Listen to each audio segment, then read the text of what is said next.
सूरज आसमान में हल्की धुंध के पीछे छिपा था। ठंडी हवाएं खेतों में सिहरन दौड़ा रही थीं। जो खेत पहले हरियाली से लहराते थे, अब ओस और पाले की सफेदी में ढके पड़े थे। ए जी, ठंड बहुत है और सूरज तो मानो कहीं गुम हो गया है। हाँ, बाहर लोग बातें कर रहे थे, इस बार ठंडी बहुत पड़ेगी। झोपड़ी के बाहर एक बूढ़ी दादी माँ ठंड से कांपती हुई खांस उठी। बीरेन बेटा, एक लोटा गुनगुना पानी, गला जम गया है। हाँ माँ, लाता हूँ। बीरेन फटी बाल्टी उठाकर गांव के पुराने कुएं की ओर भागा।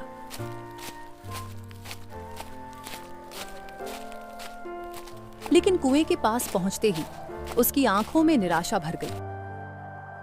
कुएं के मुंह पर जमी बर्फ थी, पानी का शान नहीं। अब कहाँ से लाऊं पानी? सब कुछ तो जम गया। खाली बाल्टी लेकर वह वापस लौटा। बूढ़ी माँ ने उसकी तरफ देखा, बिना कुछ पूछे सब समझ गई। आंखों में एक गहरी उदासी छा गई। झोपड़ी के अंदर चूल्हे के पास सुधा बैठी थी।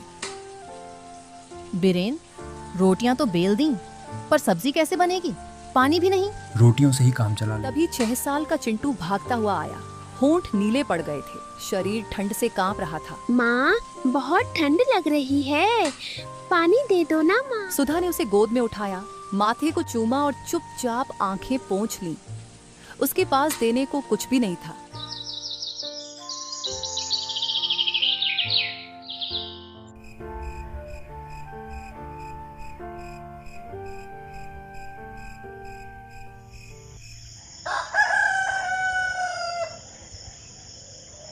आसमान में धुंध छाई थी और गांव वाले एक पीपल के नीचे जुटे थे।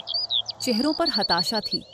सर्दी से ठिठुरते लोग फटे कंबलों में लिपटे एक उम्मीद लिए सरपंच काका को देख रहे थे। भाइयों, अब हालात बिगड़ते जा रहे हैं। पास के गांव से पानी मंगवाना पड़ेगा, लेकिन उसके लिए चंदा चाहिए। चंदा से कुछ नहीं होगा। सरपंच जमीन गिरवी रखो, तभी मिलेगा पानी।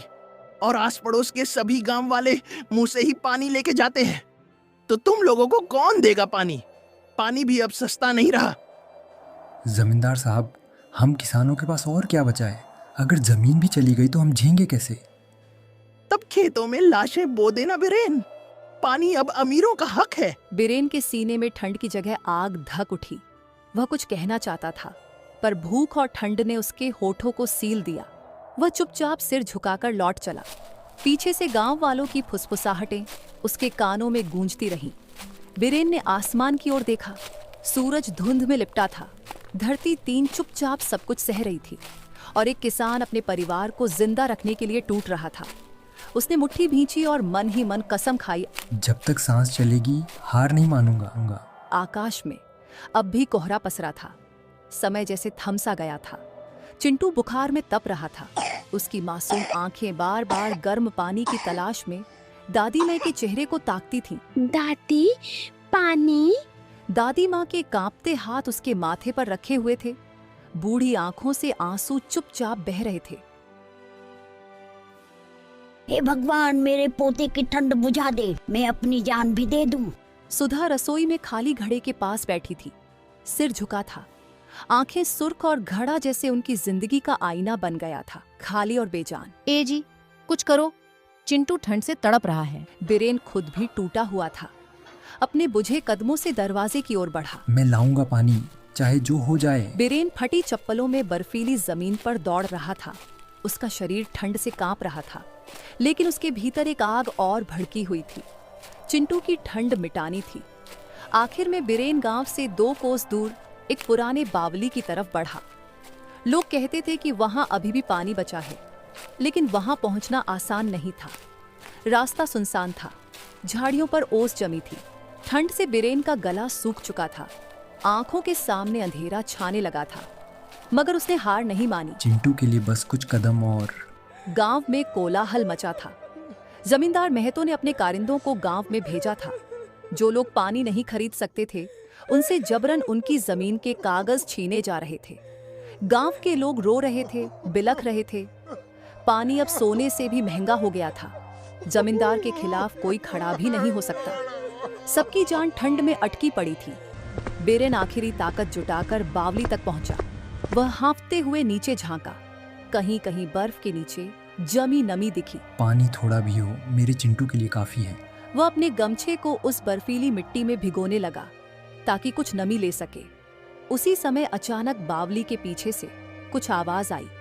कौन है वहाँ? पानी चुराने आया है? बीरेन ने चौंक कर पीछे देखा। एक अजनबी आदमी, चेहरा ऊनी कपड़े से ढका हुआ, हाथ में लकड़ी की लाठी लिए खड़ा था।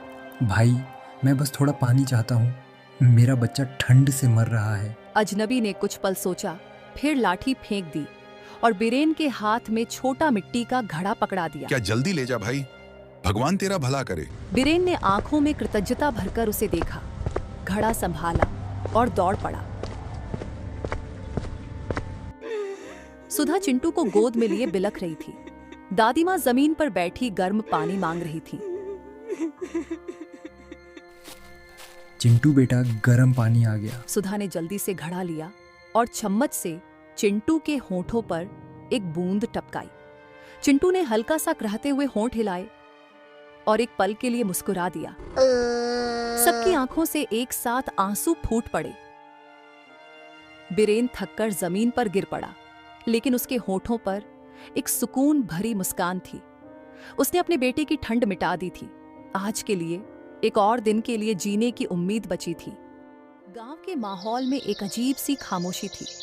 सब कुछ जैसे ठहरा हुआ था, जैसे किसी बड़ी हलचल के पहले की चुप। बीरेन की झोपड़ी में आज थोड़ी राहत थी।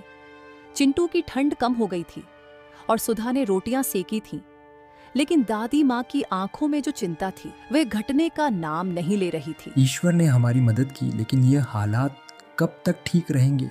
सुधा ने चूल्हे के पास बैठकर बीरेन को देखा। उसकी आंखों में एक गहरी चिंता। ए जी, पानी तो आ गया, लेकिन ये कब तक चलेगा? हमें और कुछ करना होगा। तू जानती है सुधा, कोई रास्ता नहीं है, ये सब तकदीर का खेल है। थी।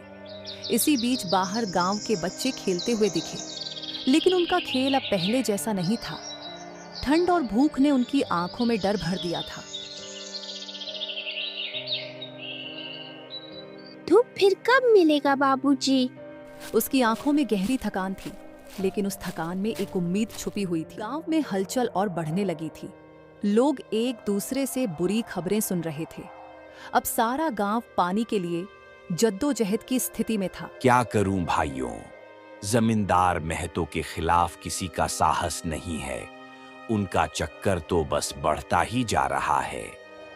गांव वाले डर और निराशा के साथ बैठे थे। जमींदार महतो की बातों ने सबको और भी हिम्मतहीन कर दिया। उसने आते ही बोला, पानी अब अमीरों का हक है।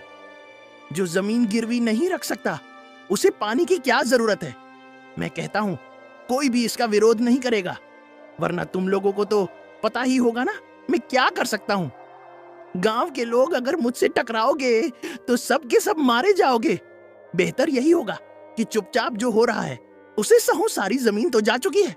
भिखारियों, अब क्या जान देना है तुमको? क्या रे मंगरू, तू ज्यादा उछल रहा है। सुनो रे, इस कुत्ते को उसकी औकात दिखाओ। मेरे खिलाफ जो जाएगा उसका यही अंजाम होगा। सब कुछ खत्म हो जाएगा। वो हंसते हुए चला गया। उसकी हंसी गांव की हवा में घुल गई और सबके दिलों में एक खौफ पैदा कर गई। गांव की तकदीर अब जमींदार महतो की मर्जी पर निर्भर थी। बीरेन गांव के बाहर की ओर बढ़ रहा था। उसकी आंखों में संघर्ष था, मगर आज कुछ और था। आज उसे ऐसा महसूस हो रहा था जैसे कुछ बुरा होने वाला हो। वह तेज कदमों से चल रहा था, मगर उसकी छाती में एक अजीब सा दबाव था। वह जानता था कि जमींदार महतो और उनके कारिंदों का दबाव अब किसी भी सीमा से बाहर जा सकता है। कुछ तो करना पड़ेगा, अब और सहना मुश्किल है। इसी दौरान उसके पास से नसीर आया। नसीर बीरेन का पुराना दोस्त था, लेकिन अब वह भी परेशान था। उसकी आंखों में भी वही डर था जो बीरेन के चेहरे पर था। बीरेन, कुछ करना होगा। जमींदार साहब कुछ भी कर सकते हैं। अगर अब हम कुछ न करेंगे तो गांव में और बुरा हो जाएगा। हमें समझ नहीं आ रहा नसीर, हम किससे लड़े? हमारे पास क्या है लड़ने के लिए? हमारे पास एक चीज है बीरेन, एकजुटता। अगर हम सब एक हो जाएं तो कोई भी जमींदार साहब की ताकत नहीं झेल पाएगा। बीरेन चुप रहा। उसे लगा नसीर सही कह रहा था, लेकिन सवाल था कि इस जंग की शुरुआत कहां से हो और क्या वो इस जंग को जीत पाएंगे। बीरेन और नसीर दोनों साथ साथ चले जा रहे थे।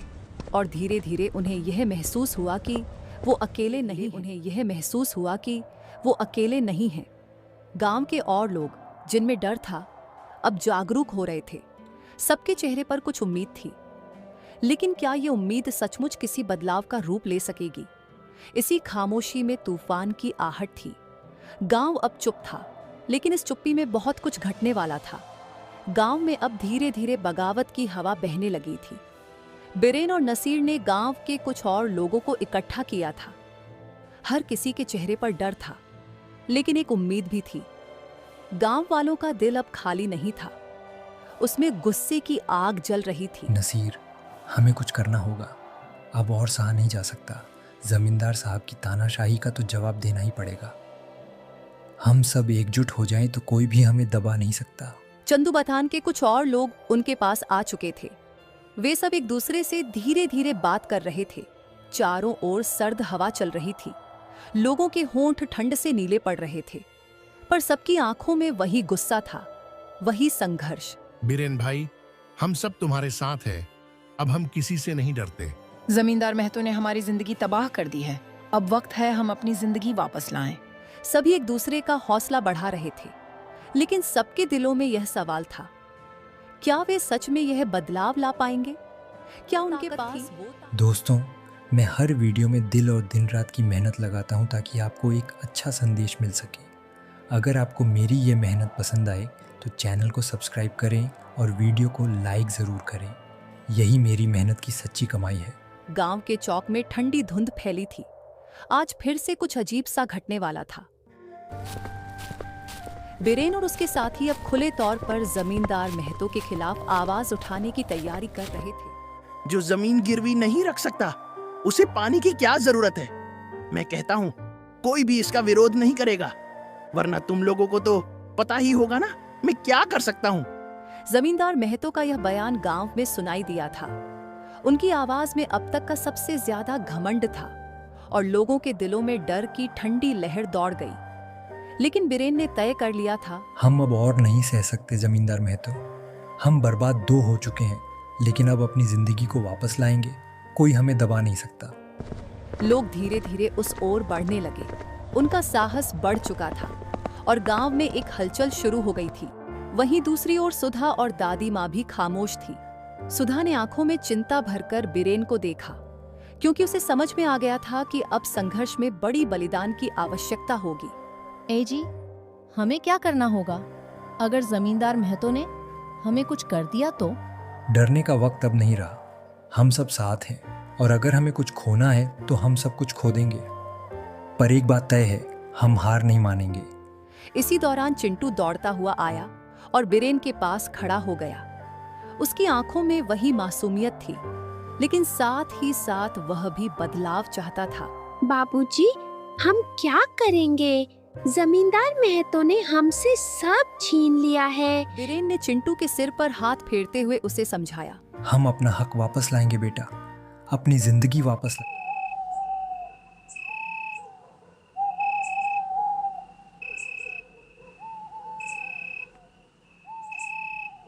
गांव के लोग अब खुलकर जमींदार महतो के खिलाफ बोलने लगे थे। वे सब एक जगह इकट्ठा हो गए थे। एक बड़ा मंच तैयार कर लिया था। ठंडी रात में अलाव जलाया गया था। लोग उसके चारों ओर बैठे थे। उनके चेहरों पर अंगारों की रोशनी चमक रही थी। लोग अब झुके नहीं थे, बल्कि अब वे एकजुट होकर अपने हक के लिए खड़े थे। गांव वालों की एकजुटता अब साफ दिख रही थी। हम सब एक हैं, हम डरने वाले नहीं हैं। हम अपना हक वापस लाएंगे और जो हमें पानी नहीं देंगे वो हमें और कुछ भी नहीं दे पाएंगे। ये बगावत अब कोई छोटे से समूह की नहीं, बल्कि एक बड़े आंदोलन की शुरुआत बन चुकी थी। गांव में जो चुप थी, अब वह बर्फ तोड़कर आंधी में बदलने वाली थी। गांव में इस बयान के साथ एक जबरदस्त आवाज गूंज उठी। सभी ने एक साथ आवाज दी, हम सब अपना हक चाहते हैं। यह बगावत अब पूरी तरह से फैल चुकी थी। हर गली, हर घर, हर झोपड़ी में इस बगावत की बात हो रही थी। जमींदार महतो की तानाशाही अब उस ढांचे में दरारें डालने लगी थी जो उसने सालों से बना रखा था। ये क्या हो रहा है? ये लोग मुझे चुनौती देने की सोच रहे हैं। वह पूरी तरह से गुस्से में था। उसने ठान लिया कि अब वह इसे कुचल देगा। लेकिन उसे यह नहीं पता था कि बगावत का तूफान अब अपनी पूरी ताकत से बढ़ चुका था। गांव में हवा बदल चुकी थी। ठंडी हवाओं में अब आग सी गर्मी थी और यह लड़ाई अब सिर्फ पानी की नहीं, पूरे अधिकारों की हो चुकी थी। गांव का चौक अब एक युद्ध भूमि जैसा दिख रहा था। बिरेन, नसीर और गांव के बाकी लोग एक साथ खड़े थे। सबके चेहरों पर गुस्से और संघर्ष का भाव था। जमींदार महतो और उनके कारिंदों दो के खिलाफ यह लड़ाई अब सिर्फ पानी की नहीं रही थी, बल्कि यह एक हक की लड़ाई बन चुकी थी। ये लड़ाई उस इंसानियत की है जिसे जमींदार महतो ने कुचला था। आज हम सिर्फ अपने लिए नहीं लड़ रहे, हम उस पूरी जिंदगी के लिए लड़ रहे हैं जो हमसे छीनी गई है। हम अपनी जमीन, अपना पानी और अपनी इज्जत वापस लाएंगे। और सबके अंदर एक नई ताकत का संचार हो रहा था। गांव की हवा में बदलाव की आहट थी और वह आंधी अब अपने जमींदार महतो अपनी हवेली में बैठा था, पर उसकी आंखों में अब डर था।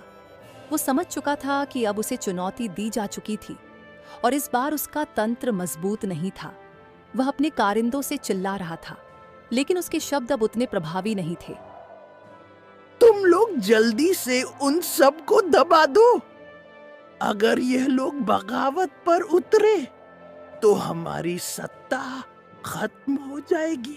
जमींदार महतो के कारिंदे उसे डरे हुए देख रहे थे। उन्हें भी समझ आ गया था कि अब वह किसी से नहीं जीत सकते, क्योंकि लोग एकजुट हो गए थे।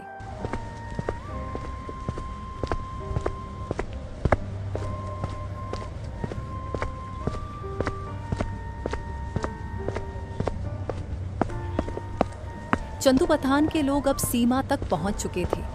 बिरेन, नसीर और गांव के बाकी लोग डर से बाहर आ चुके थे। उनकी आंखों में अब वही हिम्मत थी जो उनके पास पहले कभी नहीं थी। वे अपने हक के लिए लड़ने तैयार थे और उनका मन सिर्फ एक चीज में था, अब तो बस यही करना है। बिरेन भाई, अगर हम जीतते हैं तो हमारा भविष्य होगा, अगर हम हार गए तो हमारी जिंदगी का कोई मतलब नहीं रहेगा। बिरेन ने नसीर की बातों पर सिर हिलाया और फिर सबको देखा। अब तक वे हर गली हर घर में यह सिखा चुके थे कि अगर वे हार गए तो कुछ भी नहीं मिलेगा, और अगर वे जीत गए तो यह बगावत सिर्फ उनका नहीं बल्कि उनके आने वाली पीढ़ी का हक होगी। अगर हम हार गए तो हमें पानी नहीं मिलेगा, लेकिन अगर हम जीत गए तो ये पानी हमारी होशियारियों और संघर्षों की जीत होगी। वे अब सिर्फ पानी नहीं, अपनी इज्जत और अपने अधिकारों की लड़ाई लड़ रहे थे। चंदू पठान की सीमा से जमींदार महतो की हवेली तक पहुंचना अब मुश्किल था, लेकिन बिरेन और गांव वाले किसी भी कीमत पर हार मानने वाले नहीं थे। जमींदार महतो का काफिला गांव के करीब पहुंचने लगा था। अब सब कुछ इस एक पल पर निर्भर था, बगावत या तानाशाही। गांव वालों का हौसला देखकर जमींदार महतो के कारिंदों को लगा कि अब उन्हें मुकाबला करना होगा। वे आक्रमण करने की सोच रहे थे, लेकिन बिरेन और उसके साथी सबको रोकने के लिए तैयार थे। जमींदार महतो के कारिंदे आ गए थे और गांव वालों को धमकाने के लिए तैयार थे, लेकिन बिरेन और उसके साथियों ने बिना किसी डर के उनका सामना किया। वह डर को चुनौती दे रहे थे। अगर तुम हमारे गांव को तोड़ोगे तो हम तुम्हारी तानाशाही को तोड़ देंगे। लड़ाई शुरू हो गई थी। गांव वाले अपने हक की लड़ाई के लिए लड़ रहे थे। हर एक संघर्ष कर रहा था और बिरेन के नेतृत्व में यह संघर्ष अब एक युद्ध बन चुका था। जमींदार महतो के कारिंदों ने गांव वालों को हराने की पूरी कोशिश की, लेकिन गांव वाले एकजुट थे। अब उन्हें डर नहीं था, क्योंकि वे जानते थे कि अगर वे हार गए तो उनका सब कुछ खो जाएगा। लड़ाई के बीच एक पल ऐसा आया जब बिरेन ने जमींदार महतो के एक सबसे बड़े कारिंदे को लाठी से धरती पर गिरा दिया, और तभी से गांव वालों का हौसला बढ़ गया। अब इस गांव को कोई नहीं डुबो सकता, ना कोई हमें दबा सकता। उन्होंने अपनी लड़ाई जीत ली थी और आज उनका हक वापस मिल चुका था। अब वे सच में महसूस कर रहे थे कि उनके संघर्ष ने उन्हें जीत दिलाई है। लेकिन यह संघर्ष केवल पानी के लिए नहीं था, ये उनके हक, उनकी मेहनत और उनके अस्तित्व की लड़ाई थी, और आज उन्होंने वह लड़ाई जीत ली थी।